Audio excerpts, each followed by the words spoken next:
my name's Cherie Pinero and I'm the Advice First Aid Project Manager with EMHIP. And that's a role that's like a dual role. I work with CEN, but I also work with Citizens Advice Wandsworth. So we know that a lot of mental health issues, they have social issues underlying, housing, rent, benefits, and that's where I come in. I'm here to support the clients, to help them, and just really to signpost them and, and do whatever we can do to help their life to be easier. But EMHIP, they do offer the clinical aspect of the service, but also we are a culturally sensitive and competent service. So we don't look at the person about just their symptoms and how we can help them and we support them. No, we look at the person and just holistically to look at the person from their background, their culture, what sort of experience they've had in life so far. We're a drop-in service, which also means no matter what you're doing, at any time, someone could just walk through the door and just need you for something. So there's no such thing as a really an average day or to tell you what I'm doing for day to day. It's just trying to stay ahead of the curve on most days and just, do what you can to prioritise and get the things that are the most important done. Being a South Asian woman and a Muslim woman, it's important that people know that they have someone who can understand them.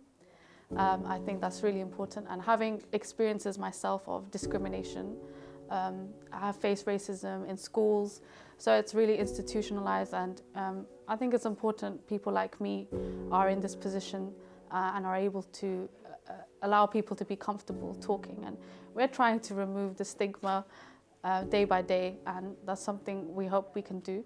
Everyone is a minority, so everyone has at least a base level understanding that people look at them different, or they will get different responses from big institutions. So there's not much of an issue when a guest comes in and they explain what they've gone through. I'm not going to sort of think, oh, well, everyone has that same experience, because a lot of people come in with issues with the council. When you call up the council people, they just speak it as a matter of fact, like that's how they treat everyone. But it's, for some people, they have trauma from the past and they've never asked for help before, and they've come in when they're like 38, and then now they feel really embarrassed and they're just getting turned away. So I think it's nice to have someone that can listen.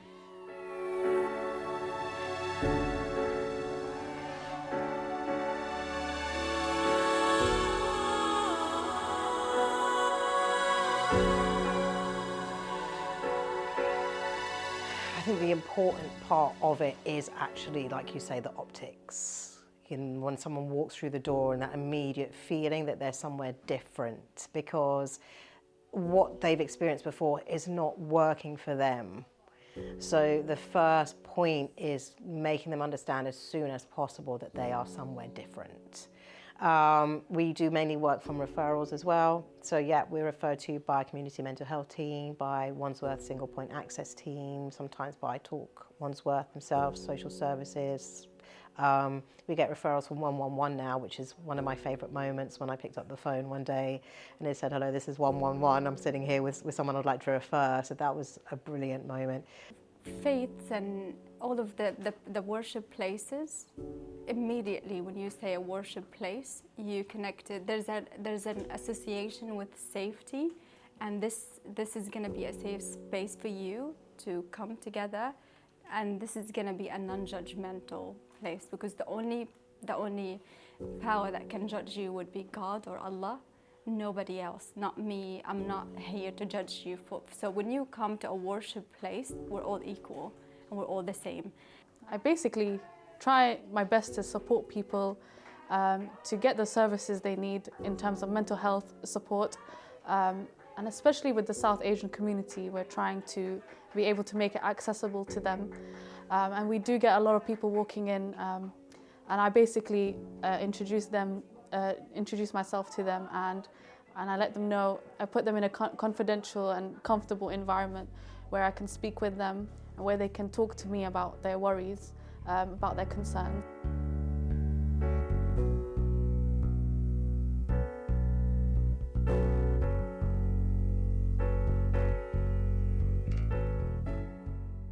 I get a lot of support from the team. And as you mentioned, a lot of them are from the Black community and from the Middle Eastern community. So we've got a wide range of people, and I know I can go to them if I feel like I'm drained myself. When you're dealing with a lot of people, it can be that way. However, and on a personal level, there are a lot of things I do, such as I turn to spiritual help. Everyone has their own ways to deal with things. And I would really just say that when you're listening to somebody, you're actively listening and not going to absorb everything. And that's why we're in this position. I think it's important you can detach, but also really understand on a very deep level the person that you're with.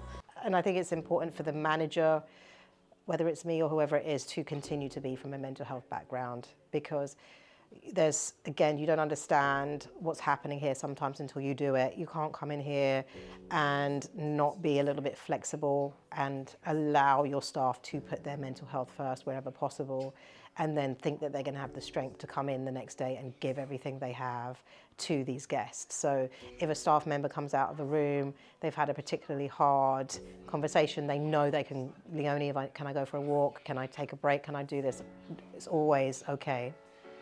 And then also, you know, if someone calls in the morning and they have some issues in their family, they're going to be an hour late, they need to take the day, you know, as long as we're doing what we're doing, I do tend to let them put their mental health first, because my background's mental health. Like, how can I think that someone's going to come to work upset and mad and angry, feel like they're treated badly here, and give our guests what they need? It's an oxymoron to me. So as long as someone works hard, I try to be flexible in other ways so that they feel supported and appreciated, and they can come in happy and be ready to go again.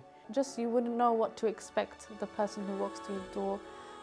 You won't fully understand where they're coming from sometimes, and it can be very complex because they wouldn't want to share too much with you.